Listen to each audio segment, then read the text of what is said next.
About 15 years ago, I decided to retire early and I went looking for a little project. So that's how the African Oyster Trust charity came about. Charity now has gradually grown from one school that we were rebuilding and renovating up to building and now running 4 nursery schools and a hospital. And we also have another little clinic. So we're educating about 100 children in each school, so 500 kids, and we take the teachers and send them for college training and regular top-ups. And it's from age 3 to age 7, because in the Gambia, proper education starts at age 7, and 3 to 7 is a very formative time.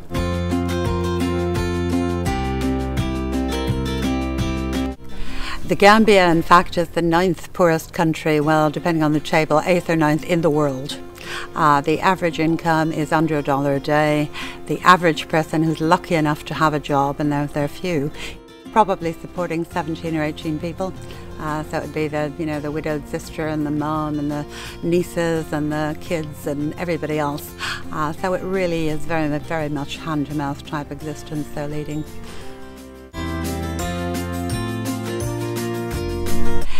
Education is meant to be free from age 7 onwards. However, first, since they've made it free, that means that the class sizes for 7-year-olds are now around 100. And if anybody knows anything about teaching, that's more like crowd control than teaching. So having children coming in that already have some sort of grounding and socialization makes a big difference. That although the education is free, the uniforms aren't, the transport to get there isn't, the pens and pencils aren't, and there's usually a couple of books per class. So, free is a relative term here.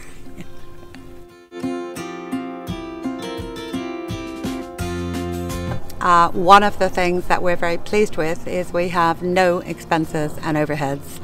Most large charities have 60 or 70%, and I find personally it upsets me when they're getting salaries and expenses and overheads and very little going to the people that the money is needed for. We have 1%, which is unique, and the reason we do that is everybody is a volunteer. If we need somebody to do something, they volunteer to pay for it. We pay our own expenses, our own costs, and we are a committee of 4 people.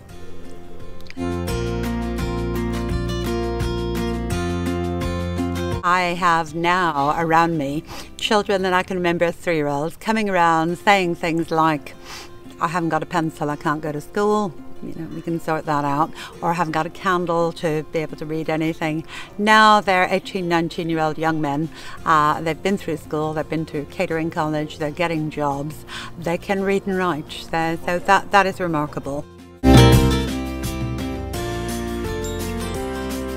Because the income is so low, a lot of people, a small illness, a splinter turns into an infection, and if it's not treated, it then turns into an amputation, and things go very badly wrong.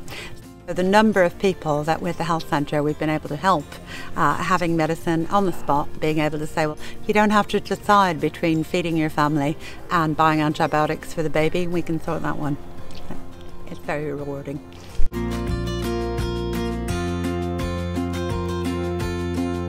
We need to support the projects and keep them going. That's our #1 priority. And we ask people to make donations of whatever they can afford. We have standing orders from £2 a month up to 20, 30, £50 a month in one case. And that money is what we rely on to pay teachers' salaries, medicine, to keep all the things that we must pay, regardless. Then, if we're lucky and we have a legacy, or somebody leaves us a big donation or a corporate sponsorship or fundraising event like Shirley's just had for us, then that money we use to build another classroom or buy a portable x-ray machine or run the ambulance for next year. Those are things that are kind of optional extras. If we don't have enough money this year, we continue until we do.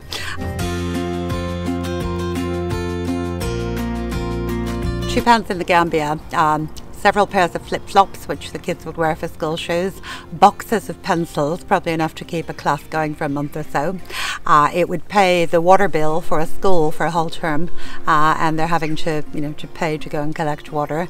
It would pay for treatment for pneumonia, nutritional supplements for pregnant women, or a school uniform. So all those sorts of things that are, life's essentials to them. My real hope for the future for the charity is sustainability.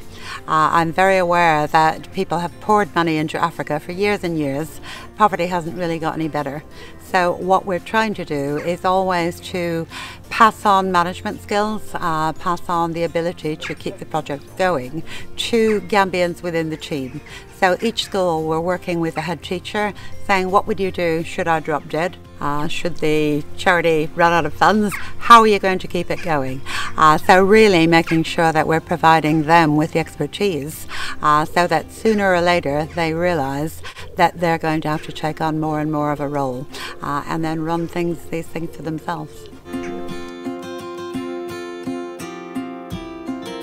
Well, if we could find a way to prove that this can be done sustainably and that you can pass on the skills, that you can cut out the corruption and actually get the money to the people that need it, and do it in such a way that it's monitored and it's going to keep going. I think that would make me happy.